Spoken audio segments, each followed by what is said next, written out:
Speaking of Happy presents Frankly Speaking. With co-hosts Eli Rigatuso, founder and queer transmasculine two-spirit of the Menominee Nation, and the lovely Avalisa Ellicott, model, public speaker, makeup fanatic, and outspoken transgender advocate. Together, we are Frankly Speaking. And I'm feeling like things need to be super frank. Not super freaky, but super frank. I can get into that. Oh, goodness sakes. Have I had a week and a something? How you doing? I am doing okay. I am here. I look like this, and I talked about it somewhere. But like actually doing this and doing this for myself to be able to look like this is really healing, especially when I'm going through it.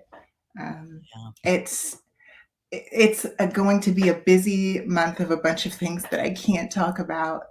So I was wondering about that. When can we talk?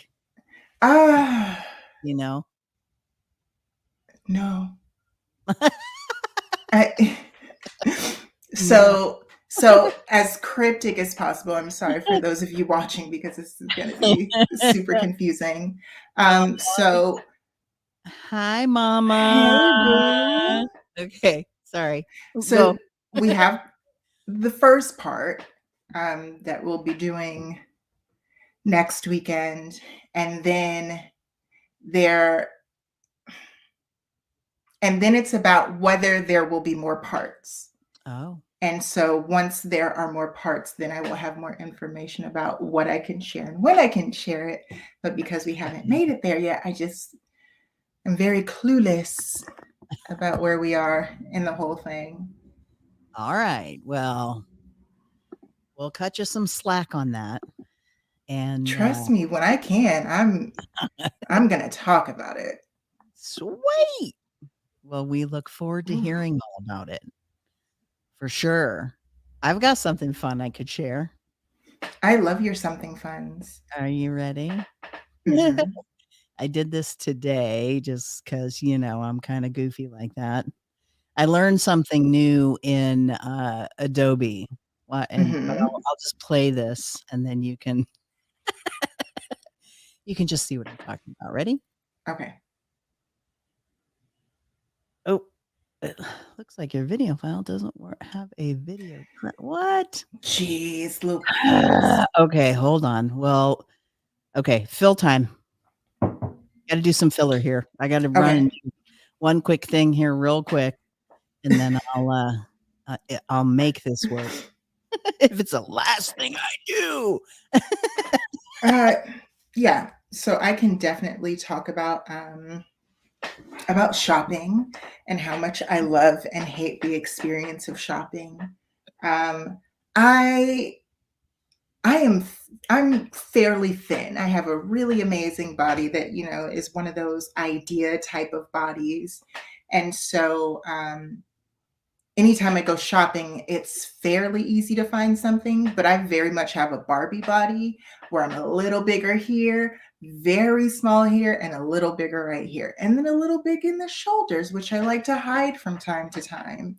And so I go shopping and nothing fits my boobs. And if it does fit my boobs, then it doesn't fit my waist, or like the waist of certain things are like way too high. And like my waist is like an inch and a half below where they have put the waist. Their waist is sitting, halfway into my ribs. Mm-hmm. And I'm just like, this sucks. And so it's very stressful. It's very stressful shopping because, people assume that because I have the body that I do, that I go shopping and I'm just like, this, and this. I love it. It's all gonna fit, but it doesn't. And it's absolutely terrible. And a lot of times I see something that I'm really in love with, and then I put it on and I'm like, this is gross. I hate this. And then I don't get to get the thing that I want. And so I'm doing a lot of shopping these days, and I ordered some stuff offline, and like the pictures that they had, I figured that it would be good, but like it was not. You know, here's my thing. I hate shopping for myself and going and trying to find clothes that fit. Like, so this whole like COVID, not going out, not being around, not shopping, not doing the thing is just fine with me. Now, it's frustrating as fuck to order shit online that doesn't fit right and then be like having to deal with the sending it back and all the other blah blah blah, and I mean just all of the stuff. All of the stress that goes along with All sending of the something super back. stress that goes along with that. Or like when I will forget and not send it back in time. Now I have this thing that that doesn't really fit right. And, you know, and then I'm like, oh, well, should I lose weight or do I not lose weight? Or, but if I go shopping with someone else, like I could be out for hours, don't care. I mean, totally fine with the hey, trying on thing after thing after thing. And like, you know, especially if I'm shopping with my partner, right? I could go shop with my partner all day long. But like just shopping for myself or going and shopping for someone, like unless I have something really specific in mind, I'm just not a shopper. I'm the exact opposite. If I don't have anything specific in mind, then I'm cool. Like it's just like, oh, okay, well, you know, let's try something else on. Oh, let's try this on. Oh, let's try this on. But like when I'm looking for something very specific and I find the very specific thing that I'm looking for and I put it on and I don't like the way that it looks, I'm like, I'm ready to go home. I'm gonna cancel the event. I'm not showing up. Yeah. Ugh, Well, shopping. I mean, the other thing about that though is like for myself is I will put it off. And so I'll know that I've got this thing, right? But I'll put it off because I hate shopping so much for myself. I hate trying shit on. I mean, the other thing that's an added problem is for me is being trans. Mhm. And I'm still consistently misgendered. And so I'll go to the men's store or the men's warehouse, or, you know, I used to have a buddy who worked at the men's warehouse and he was awesome. Like going and shopping there with him was always great, right? Because I wasn't worried about what he was thinking about my body type and how my body looks. And am I really that? Like, you know, and so it's like, it's a completely different experience when you have to go out there and, you know, just take whoever walks along and says, "How may I help you?" And it's like, "Well, I don't know if you can." But anyway, on that note, I fixed it. Are you ready? I am ready. I'm ready for this fun little announcement. Okay, here we go. Hello to all the people out in People Land. My name is Stardust, and I am a rainbow unicorn. I'm here today because I want to tell you a little bit about the Speaking of Happy Pride Tour 2022. We're hitting the road in this amazing travel trailer, coming to a town near you because we want your stories. That's right.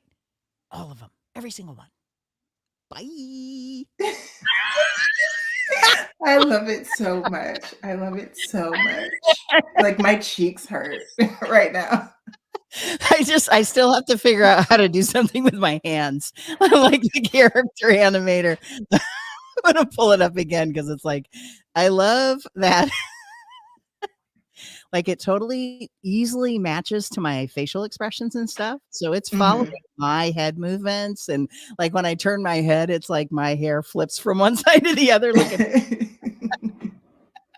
So I was having a riot doing it today, but I'm like, I could figure out how to like move my arm up, but not to get it to like stay where I wanted it to. So I still have a little playing around to do, but I think he's adorable. I think Well, he's they adorable as well. They are adorable. And speaking of exciting things, hey, speaking of Happy Pride Tour, it's yeah. I out mean, there. hey, it is out there. And I mean, I'll tell you what, whew, it's been interesting because with every good thing that happens, then something bad happens. Mhm. And for the most part, I'm on my own. Like I mean, most of the stuff that I do on my own. I'm responsible for myself. Um, don't have a whole lot of people to bounce things off of. Um, you know, I mean, this travel trailer, I was like, do I get it? Do I not get it? I had been looking and looking and looking and trying to find something that I could afford and wouldn't have to worry and yada, yada, yada, and all this other stuff. And so I finally found this one that I got.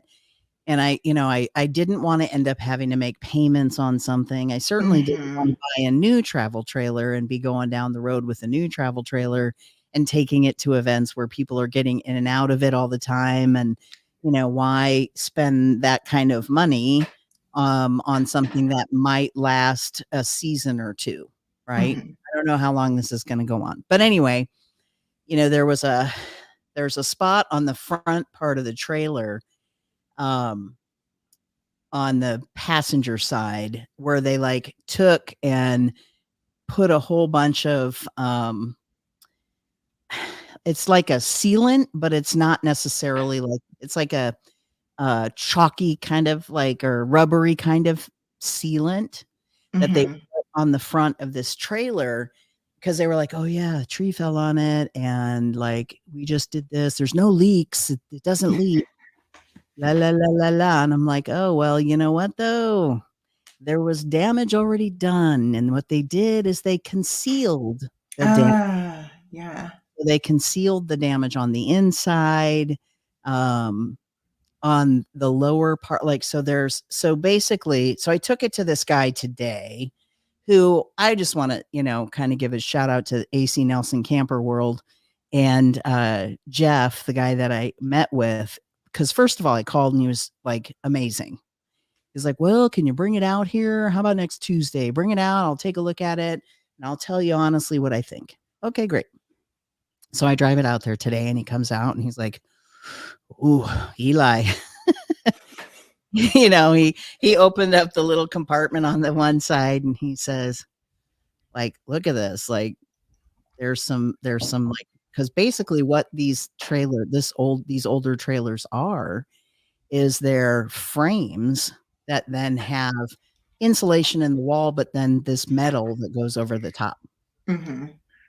And he goes, so, you gotta get in there to see like how far is the damage, like how much damage to that frame is there, and to be able to go in to get rid of all of that and then rebuild to reinforce and all this other stuff. And he's like, do you know anybody who's a carpenter?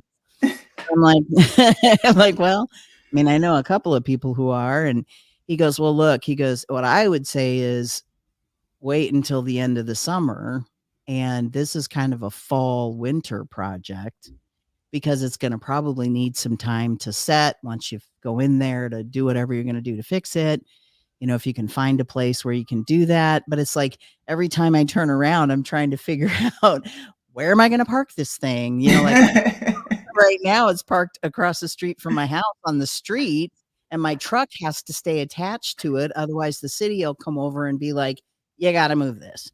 I can't just leave it there. I thankfully have a friend who's like, hey, you can come park it out on my farm. Great. And then it starts pouring down rain for days. And she's like, well, the place where I want you to put it isn't, it doesn't have concrete or gravel. And so if we park it there when it's wet, it'll sink. And I don't want that to happen to you. And I'm just like, it's just one thing after another. And I would not trust putting that thing in your driveway. Your driveway is Well, dangerous. yes, my driveway, there's no way I would even try because I don't even know, like, my truck is probably a little shorter than the trailer. And even like backing my truck up into there is a little difficult, but backing up a trailer on that mountain, no way. No. No way. So I'm not even trying. But it's like, so I've been kind of stuck in the house for like the past week and a half because I can't just run to the grocery store, and then of course I have groceries delivered, and then I thought I ordered one thing through one store, and then it turns out I didn't. So then when I ordered the stuff that I needed from the other store, I didn't order any of that either. And so I'm just like, oh my God, what a mess. I mean, thankfully a couple of friends were like, hey, we'll come over and we'll come over and help you. And then I was calling storage facilities, right? Because I'm like, okay, maybe there's a place close by where I can park it. The cheapest place I could find is $55, and it's real close, and they have openings, but they're in the middle of repairs, so they're doing repairs, and so they're not taking any new applications. I'm like, oh my God. All the other places filled up. Like Avalisa, we need to go somewhere just outside of town, buy a plot of land, and turn it into a trailer parking space, because some of these places are charging $125 a month to store an RV of 27 feet or longer in their parking lot. I mean, I'm like adding up the dollars, even if you just had 100 spots. Yeah. And if you went like median, $75 a spot. Yeah. Let's say you had 50 spots at $75 a spot is $3,750 a month. Like just passive income. Mm-hmm. Like, can you even? I mean, I'm like, okay, let's take that times 12 months. That is $45,000 a year. $45,000. That's crazy.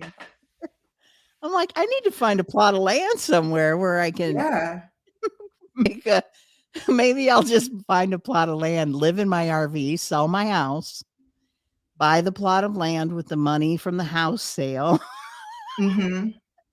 Just throw gravel down, take a spray can. And do RV storage. I mean, come on. What the It's a business venture. Right? But I mean, talk about like easy passive income. I mean, easy passive income that's friendly. Yeah. That's the key. Yeah. I mean, that's the other thing. I mean, all of these places that I've called, everyone that I've talked to has been so nice. And, there's one place, and I mean, I could probably go and park there. It's $60 a month. It's $5 more than the other place. And it's the difference of, a 2-minute drive. Mm-hmm. But the thing is they only have backup spots. Oh. And I don't know if you've ever tried to back up a trailer attached to it. I have on an airplane. Oh, girl, right? Yeah. So I could work you through that if I was standing behind you. But yeah, that's easily the most terrifying thing. Right? Yeah. No, most terrifying thing. 2 terrifying things that happened to me while I was in the military. One, with my job, I was in charge of all of the cargo in the back of a C-130, which is a cargo plane. So like, I'd say 20% of the plane is cockpit and everything else was under my care. I had to be on top of everything, all of the different fuel systems, the auxiliary system, the landing gear, like all of it. Mama. And then these planes are for shipping cargo. And so I had to, calculate the center of gravity and the weight and the disbursement of fuel based on the weight. Like I did a bunch of math in the military, and I always forget that like I would sit down with like a notepad and a pencil and just be like, all of this math, done. Okay. And then you would put your pencil in your hair, right? No, I had a fancy flight suit, so I had a pocket right here. So I just dropped it in my pocket. But so if it was on a pallet, the pallet locked into the plane. Oh, So that's get up in the air, land, take the cargo out of the plane. Most of the things we did was we got up in the air with the cargo and then we let the cargo out. Be it people or like Humvees or like big wow. pallets of stuff. And Oh, yeah. so I bet that was wild watching a Humvee drop and then parachuting down to the ground. what I was way too high up to see it make it to the ground. Um, but like the lock system, you had to make sure that it was in a certain position so that all of the locks went out because the parachute is on the back of the plane. It swings out and it releases, it catches, and then it pulls the pallet out. So the locks disengage, it pulls it out. Wow. One time, parachute went out, fully deployed, which then what comes next is whew, like Yeah. it snatches it out of the plane, and nothing happened. So it wasn't unlocked? I think there was a malfunction in the locking system. Oh, But a whoa. plane needs to keep a certain speed to stay in Sure. the air. So if there is a parachute behind the plane, slowing it down, that's Right. dangerous. Yeah. So what'd you do? What happened? Uh, the parachute went out. Um, it did not employ like the jerk happened and like we all like got thrown across the plane. And then I got on my headset and I was like, emergency something, and said, you know, what I was supposed to do, ran over to the locks, got into the manual override, and I was like, you have to like pump it to get the locks out. And so I'm just sitting there like screaming as I'm pumping all of the locks out. And I got that last lock out and it was just like, whew. Oh, And I wow. was like, You saved the day. all clear. That has to be a little bit terrifying though when that chute pulled and like what if you were close to the hatch and you were like, are you strapped into something to hold you into the No, when you have big cargo like that and it's about to be pulled out of the plane, you have to be in front of it, like towards the nose of the plane. You have to be in front of it. And so it was a big thing. It was like multiple pallets connected together. And so what would happen is as one pallet, so the first parachute goes out, that drags the first pallet. First pallet is connected to the parachute of the second pallet. So as the first pallet goes out, the parachute deploys for the next pallet. Um, and wow. so with all of those pallets, you're just like standing up against the wall with all of this in front of you, and you're like looking to the side, making sure that everything goes out right. And so I saw the parachute deploy and nothing happened. And I said it real quick and I went down and I unlocked them and then it just all went out and I'm just standing there up against it. And I was like, Wow. all clear. It was absolutely terrifying. Yeah, it has to be terrifying. Holy mackerel. Well, I mean, geez, backing that travel trailer up seems like nothing now. So yeah, one of the things that I did was like a lot of times things were backed into the plane. And so many a time I was back there. Yeah.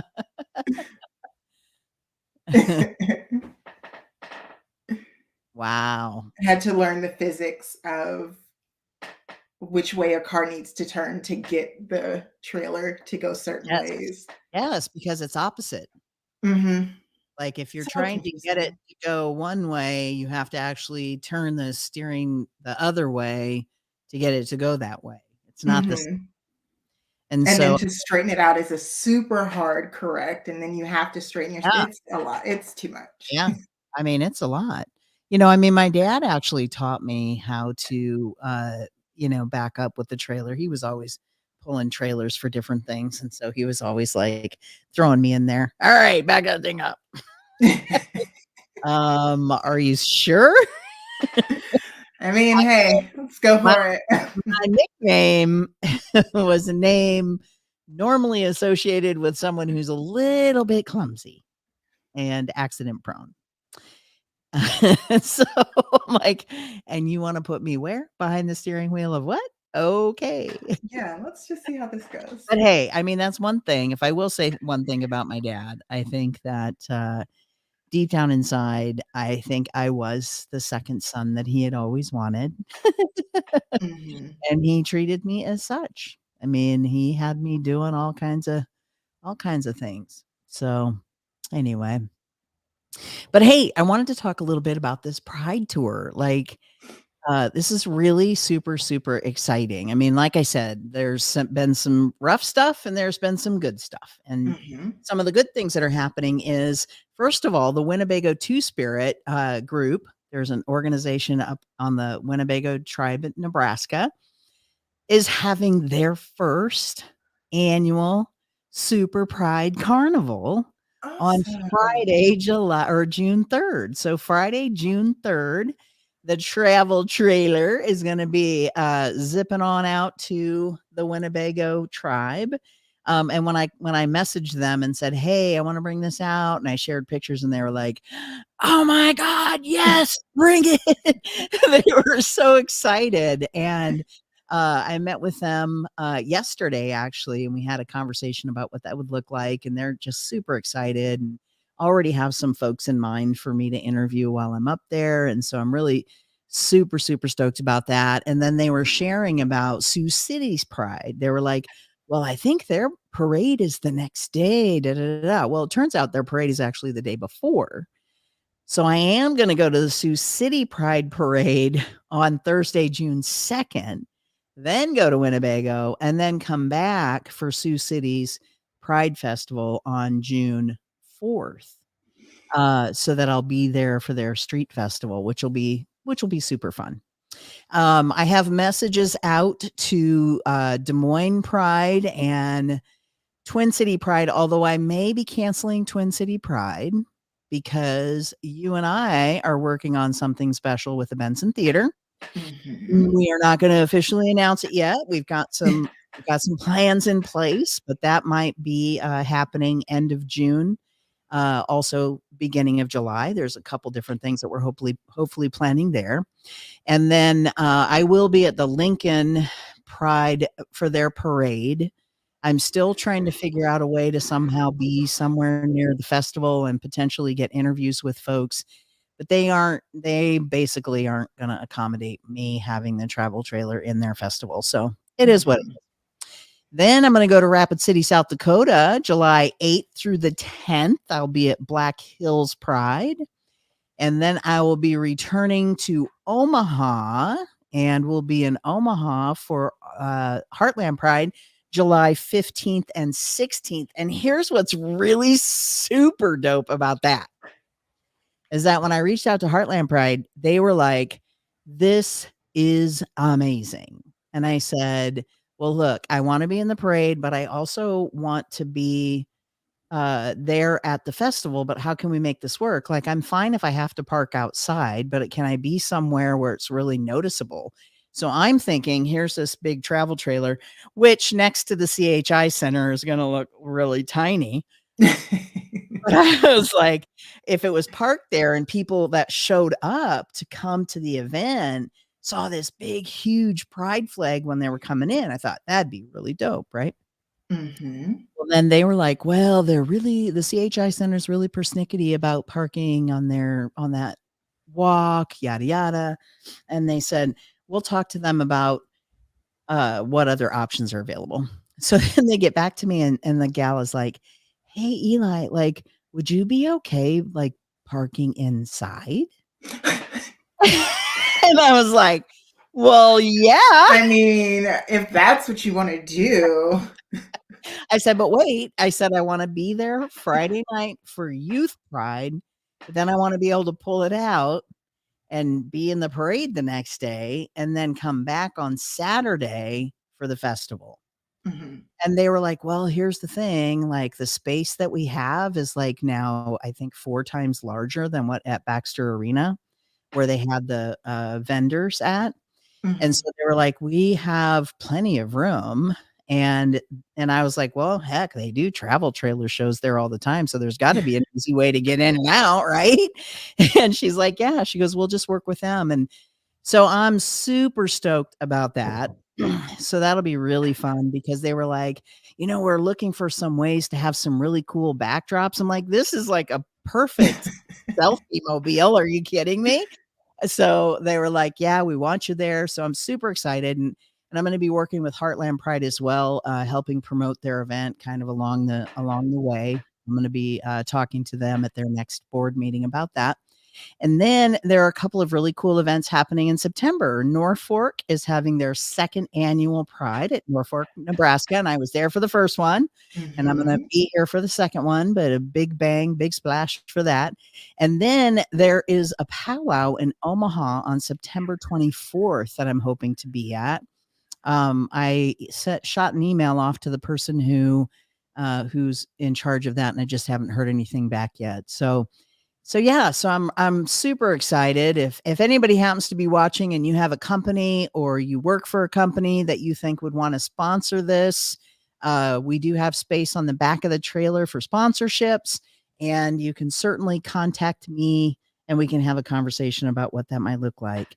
But you know what? I mean, look, you can't miss this thing. The people out in people land. My name is Stardust. And I am a rainbow unicorn. I'm here today because I want to tell you a little bit about the Speaking of Happy Pride Tour 2022. We're hitting the road in this amazing travel trailer, coming to a town near you because we want your stories. That's right. All of them. Every single one. Bye. Who knew I would make such a cute unicorn? It makes me so happy. So there's what? Sorry, there's something that we have spoken about before. It's something that we speak about in every single one of our classes that we do together. Give me 1 second. I am trying to pull it up. We talk about the spectrums and how they are independent of each other, and how, just because someone presents a little bit more feminine, it doesn't mean that they are trans. It doesn't mean that they're gay. It has absolutely nothing to do with anything. Your gender expression is just your gender expression. Wow. However, I ran across a very problematic, a very problematic TikTok, and it caused me to feel some things. Okay. Okay, so I'm going to save this video. Yeah. If you text it to me, I think I can pull it up. Okay, let me text it to you. Or you can Facebook Messenger it to me. Eli. There we go. It's an 8-second video. It's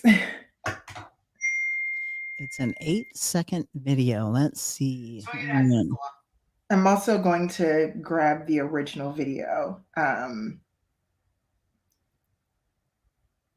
The first one is somebody's response to his video, and the second one is a 22-second video, which is the original video. Okay.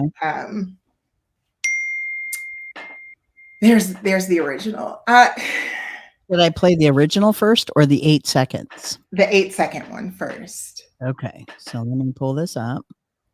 I'm going to take this off of here. Go here. Oops. I'm going to have to play that from. All right, I need to move us over here. Okay. Close a few things on my desktop because I'll just share my desktop, I think. Okay. For this one. Okay. Share screen. We'll share screen. There we go. All right. Am I going to be cringing? I don't know. It's important. I wish people would listen. I like girls way too much to be gay. Shit, me too. But I still suck.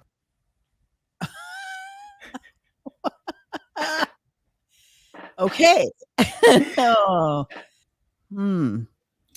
Well, there's a few Hmm. things we could say about that. What's the first video? I gotta Yeah.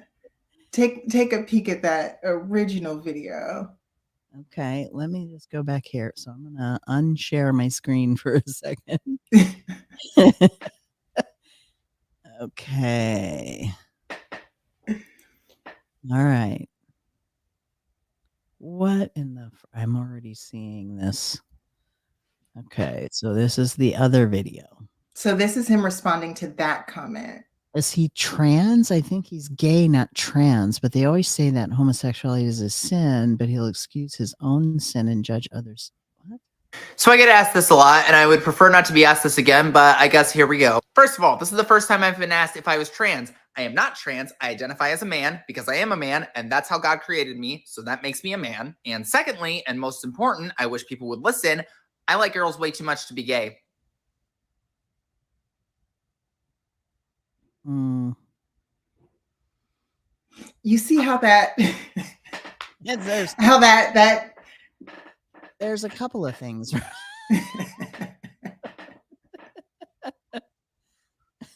Oh. I had to go back and, think to myself that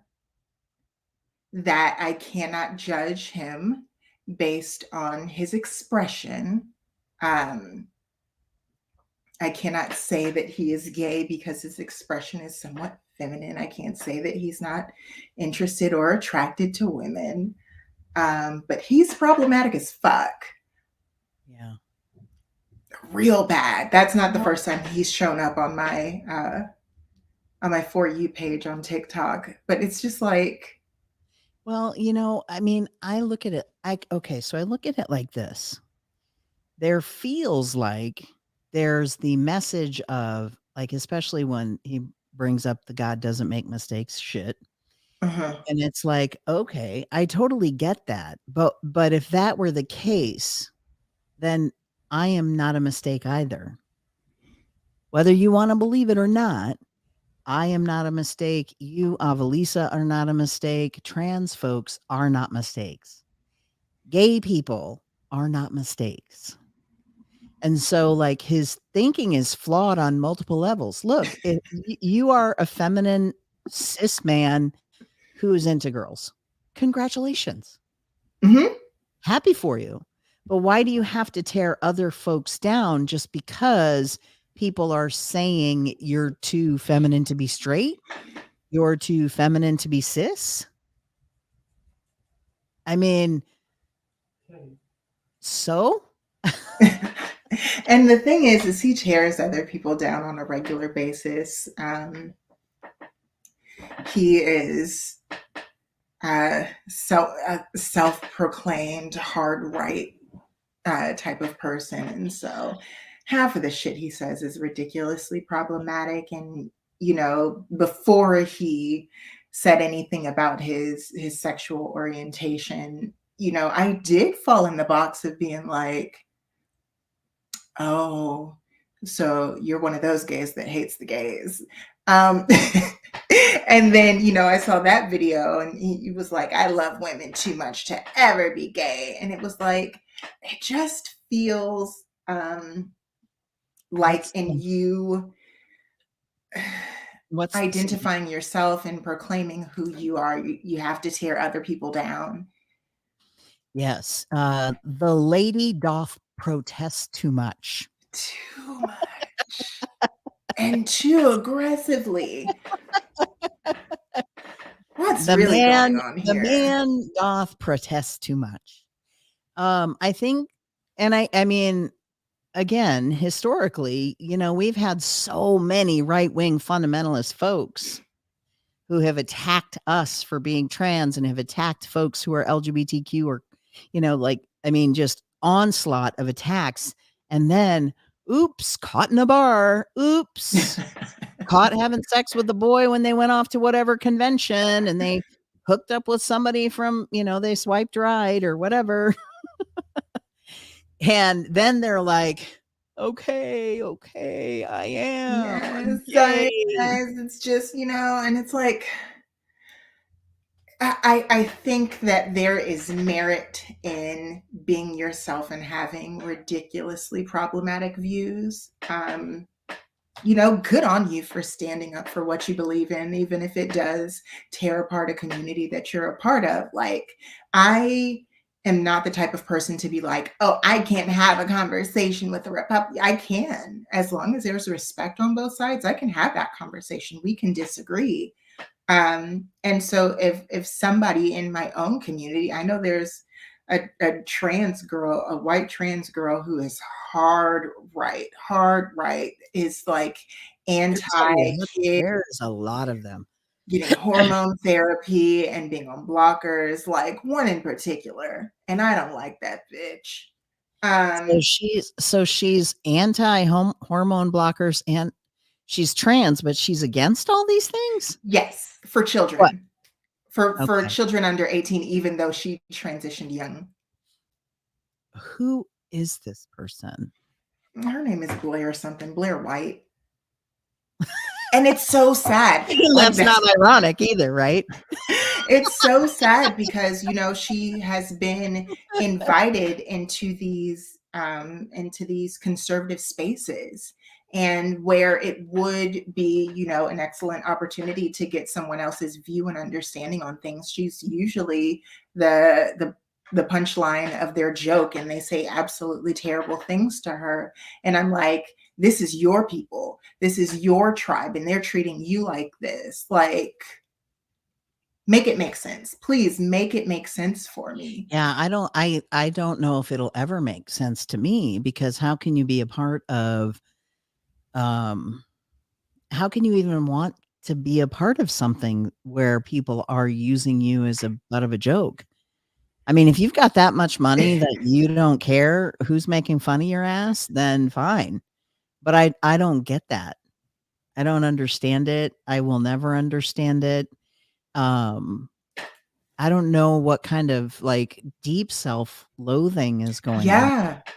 There's a very specific amount of money that you could pay me to like sit around and be humiliated. Like, I won't say that there's no amount. Like, how much are we talking here? See, I'll tell you, I'm an ultra sensitive human being, period. Oh, and same. so like it's gonna have to be, the dollar amount would be huge. Yeah, I'm somewhere around 5 million. I think you need to up your price. I think even 500,000, like, I'd be like, that could change a lot of things in my life, but fuck that. But I feel like 5 million could, it would allow me to take amazing steps for myself, amazing steps for my family, amazing steps for my community. Like, I know what I would do with $5 million if I had it right now. Well, and so I feel like that's gonna go to the IRS, I feel like I could, I could take that hit to make the world a better place. But like, bitch, you got paid like $2,000. Fuck that. For them to make fun of you and you just sat there and looked stupid, girl. Yeah, I don't know what it is. I mean, I don't know what it is. We've got a number of trans white celebs who fuck her, who put themselves in positions that are horribly problematic. And I don't get it. I don't know if it's maybe, well, you know what? Maybe it's that privilege that they have grown accustomed to, and they know that they can have, like, nobody's going to necessarily challenge them, and it doesn't matter because they have the money that they already have and the status that they already have. And if you want me to be your show pony, there's the only way it makes sense to me is that they are being paid lots of money to show up and be made fun of.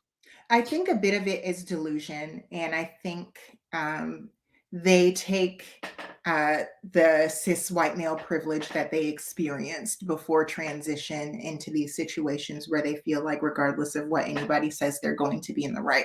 I think many of these people walk into these situations thinking, I'm going to tell them. Nobody's going to put me down. Nobody's going to say, this, and this to me because I'm this person and I walk around with this privilege. I don't think many of these people walk into these situations knowing that they're going to get humiliated and taking that that jab to the chin, just because I think they have deluded themselves into thinking that they can win in this situation.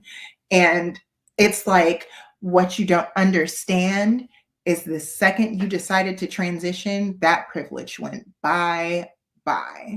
Nobody sees you the same way. Nobody is viewing you as the same way. Even in the gender that you were expressing yourself as, you're not even equal with them. You are below them. So stepping into these spaces, trying to swing around this non-existent privilege, it doesn't work against them. The only people that it hurts is people in your own community. Yeah.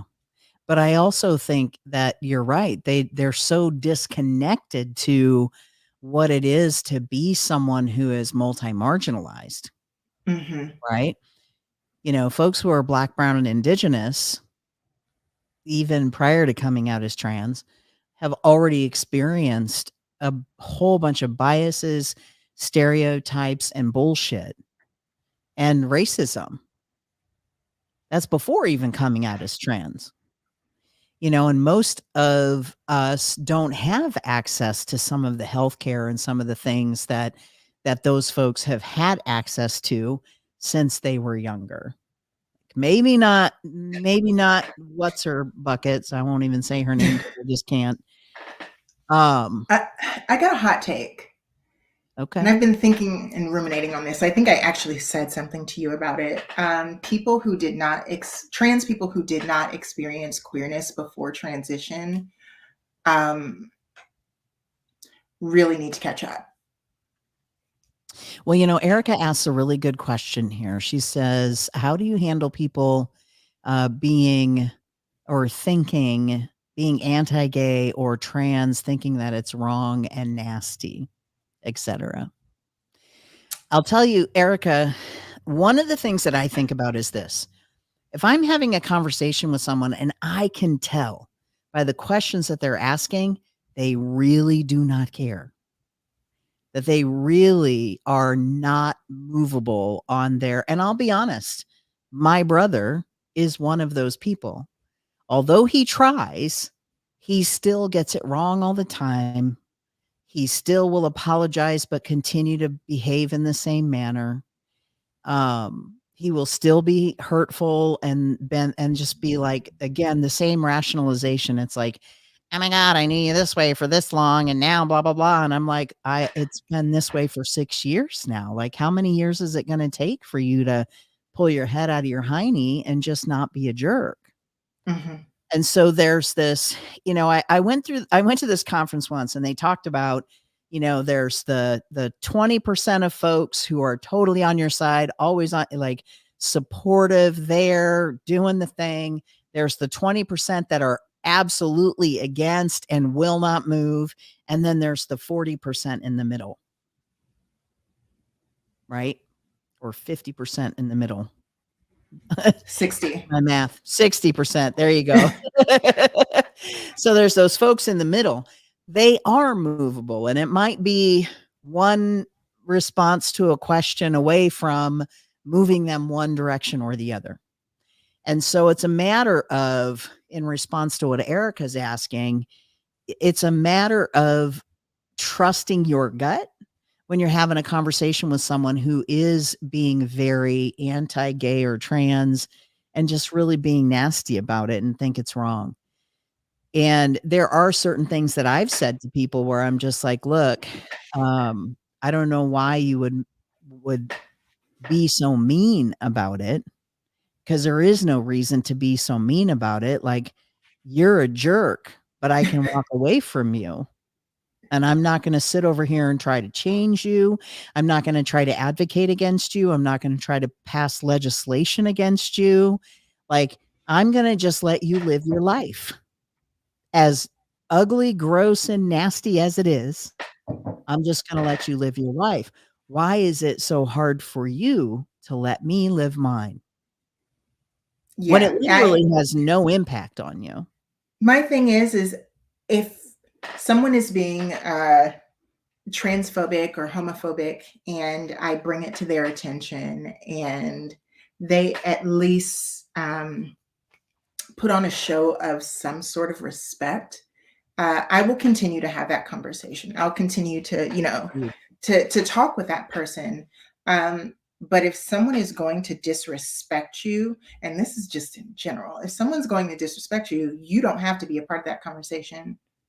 So if anyone is disrespectful to me, anti-trans or transphobia, homophobia, anything, xenophobia, like anything, I'm just like, cool, thank you, and like dip, Move on. just Yep. beeline, because there's absolutely no reason to sit yourself in a situation where it's hurting you, especially with a stranger. Like your family, yeah, I get, going through that struggle for the sake of family, but a stranger, fuck you, goodbye.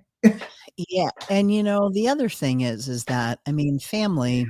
Customize your That's Cox plan to meet my apologies.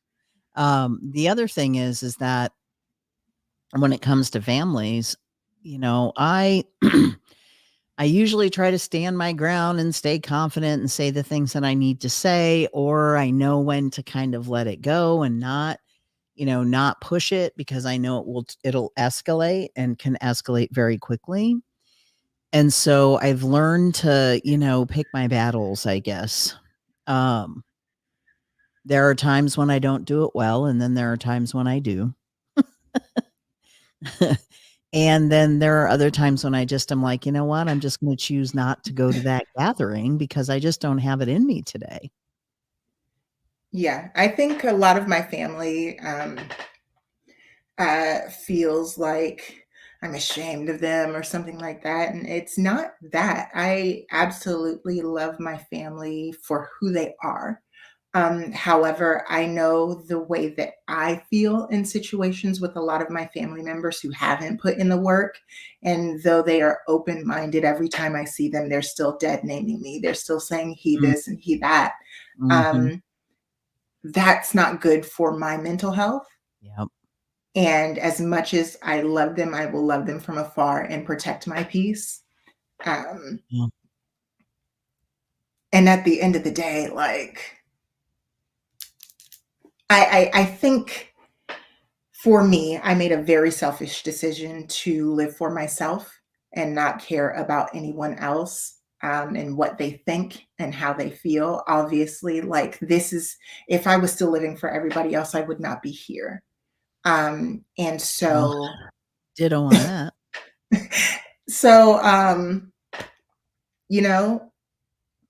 I have to prioritize myself. I have to prioritize my own feelings, and I will never, feel bad for someone prioritizing their own, but like, same. Yeah.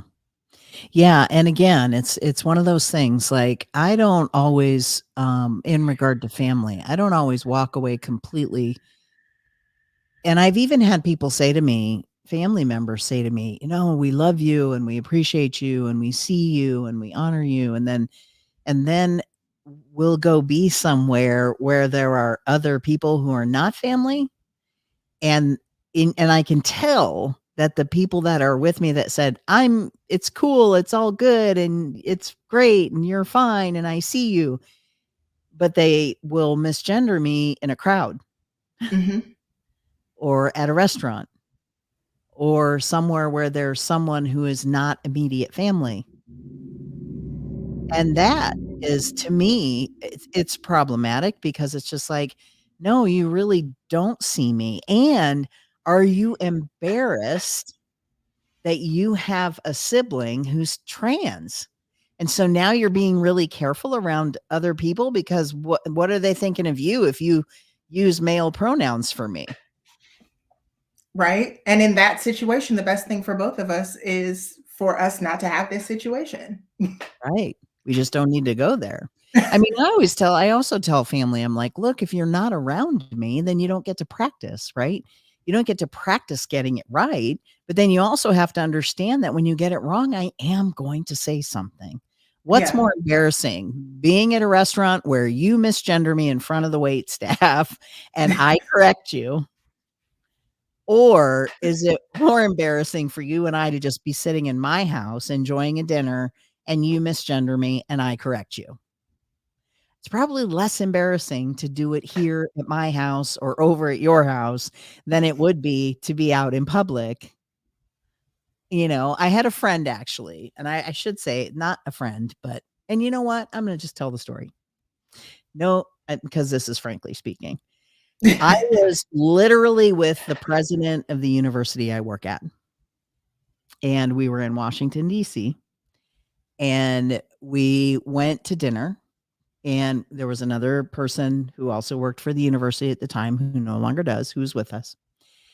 And the waiter walks up to the table, turns to her and says, "What would you like, ma'am, to place the order?" And and I was kind of chuckling because I was like, at least when the guy walked up, he didn't say, "What would you ladies like?" Although it was myself, a guy, and the president of the university. Anyway, so then she's like, "Oh, well, right now we just want to start with this appetizer and I'll have a glass of wine. I'll have another glass of wine," because they had gotten there before me. And then she says, "And I don't know what she wants," and points to me. And I'm like, and I kind of like looked around and I said, "Well, I know he would like," and I ordered a soda or something. And the guy kind of looked at her and looked at me, and she looked at him and looked at me. And it was like this weird kind of moment. Right. And so we ate dinner and got through that. And I went back to my hotel. We just happened to be staying at different hotels. And she and the other guy that was with us were staying at the same hotel. And so they rode in a cab together back to their hotel. And then when they got there, the guy, calls me and says, "Hey, just FYI, just thought you should know that she is mortified about what happened at dinner." And I said, "Hey, it is what it is." I mean, she did Learning what she did. experience. She did what she did, and I corrected to make sure that the waiter would not misgender me through the meal. And it is what it is. But it ended up being a really decent learning experience, because then on the way home, I got stopped by TSA. She had a fast pass and she was waiting and watching everything that was happening to me at the TSA.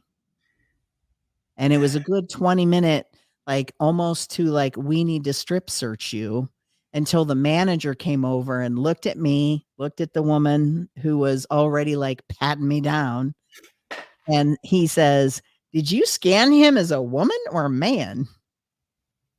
And I was like, "Oh, this is going to be good." Right. And she's like, she looks at the manager, her eyes are huge.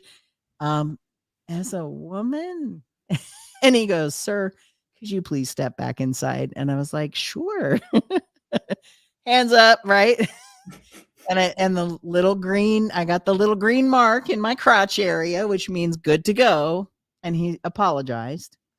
He goes, "I apologize for that." And I said, "Hey, you know what? It's all good. You got it right. And I appreciate that." And then she goes, "Oh my God, I'm so sorry." And I said, "Yeah, I don't know what y'all do when you check people. Like, you check our IDs and everything.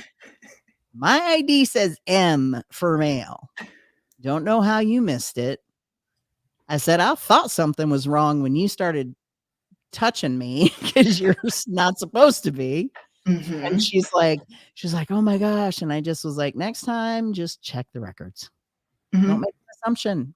So then as I'm walking away, the president of the university was like, "What was that all about?" I kind of wanted to play with her for a second. I was like, "Well, they found my gun." But we were still in the airport, so I was afraid to say that out loud. It was a bomb.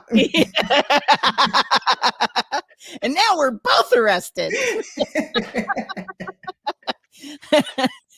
I said to her, I said, well, that's trans man walking. And she goes, what? And I said, that's what happens to trans people at the airport all Mhm. of the time. And we sat down and we were going to order lunch. And then it gave her an opportunity to then bring up what had happened the night before. Because we literally, like, we were in overnight, went to the event that we had to go to, stay another night, like 2-day trip, like boom, boom, in and out. And she goes, hey, I just really wanted to apologize for what happened last night. She goes, that waiter probably thought I was so drunk. She goes, because I mean, look at you, you have a beard. And I'm like, yes, the waiter probably did think you were drunk. I Right said, after you ordered another glass. Yeah. And I just said to her, she's like, I'm just really sorry. And I said, you know what? It's all right. I said, just do better. That's all. Mhm. Just get it right going forward. We don't have to have these uncomfortable situations. She got it wrong again a little bit later, but it actually ended up working out in my favor, especially when I was almost fired. But I worked it all out. But we've gone over. Oh my gosh. Have we? No, I guess we haven't. Oh, we're right there. Right at We it. are right on time. You were yawning. I was like, am I keeping you up? Did I yawn? I didn't even feel You it. kind of did a little, one of those like, I don't want to like yawn. Oh, that may have been a burp. All right. Well, I'll give you that one. All righty. Well, hey, as always, it is a pleasure to have a conversation with you, even though, a few people show up to say hello. And Erica, thank you so much for your questions. Karma, thank you so much for popping in the beginning. I don't know if you stayed here for the whole convo, but I know you were here in the beginning, and we love you with all of our heart. Again, be checking out our the Facebook page. Going to be announcing more about the Pride Tour here soon. The Speaking of Happy Pride Tour, some of the things that we have coming up in June and July. Very exciting stuff. And if you want to participate and you feel like you have a story you want to share, you'll be able to do that on the Speaking of Happy Pride Tour. So stay tuned. All right, my friends, what is it? It's what's the Carol Burnett? I don't know, but I started thinking about Out of the Box. There was something about, I'm so glad we had this time together just to have a laugh and sing a song. Before you know it, something about time being over. I don't know where I'm going with Yeah, all I'm of this, stuck with but so long, farewell to you, my friend. Goodbye for now until we meet again. what is that from? This kids show called Out of the Box that my little sister used to Oh. watch. Cute. Well, here, let's just end Hello to with all the people out in people land. My name is Stardust, and I am a rainbow unicorn. I'm here today because I want to tell you a little bit about the Speaking of Happy Pride Tour 2022. We're hitting the road in this amazing travel trailer, coming to a town near you because we want your stories. That's right. All of them. Every single one. Bye. And with that and my stiff arms, we are out. Good night, everyone. Thank you so much for joining us. See you next week for Speaking of Happy, Tuesday, 9 p.m. 2 weeks from now, we'll be back with another episode of Frankly